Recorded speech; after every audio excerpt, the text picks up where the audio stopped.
થયું કાંક એવું 3 મહિના પછી હું ઘરે ગયો. આજ જમવામાં તું કોઠી પણ શાક અને બાજરીનો રોટલો અને છાશ. તું તો ઠીક પણ પેટ્રોલ તો છે ને બુલેટમાં? છે તો ખરું. અને કરી નાખી બુલેટ સ્ટાર્ટ અને આવી ગયો ઘરે. ઘરે આવીને રખડવા લાગ્યો. ત્યાં ફ્રીજ ખોલ્યું. ફ્રીજ તો બંધ હતું. રહેતા નહીં, ફ્રીજ તો બંધ જ હોય ને.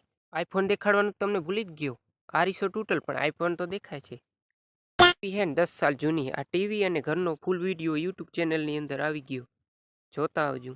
હું ચડી ગયો ઘરની છત ઉપર ને માથેનો નજારો કંઈક આવો હતો. પાછો આવી ગયો ખેતરે ને ખેતરે ચાય પીને નીકળી ગયો પહાજીરામાંથી નાગત્રા જીરામાં નીકળી ગયો ભેહું લેવા માટે. આ ભેં કે લાઈક ફોલો અને સબસ્ક્રાઈબ કરી નાખ. ભેહું બાંધી નાખીને રાખેલો તો ભાત બનાવવાનો પ્રોગ્રામ. તો કરી નાખ્યા ભાત બનાવવાનું ચાલુ. થોડોક સમય લાગ્યો પણ થઈ ગયા ફાઇનલી ભાત તૈયાર. 2 ચમચી મોકલાવું મારા વાલાઓ. ભાત ખાઈ નીકળી ગયો લાઇટું ચાલુ કરવા માટે. આ બત્તી દેખાય ને, આ બત્તીની બેટરીથી લાઇટું ચાલુ કરવાની. રાખી દીધી પાણા માથે અને કરી નાખી લાઇટું ચાલુ. અહીંયા કરી આપણો મિની વ્લોગ પૂરો. Bye bye.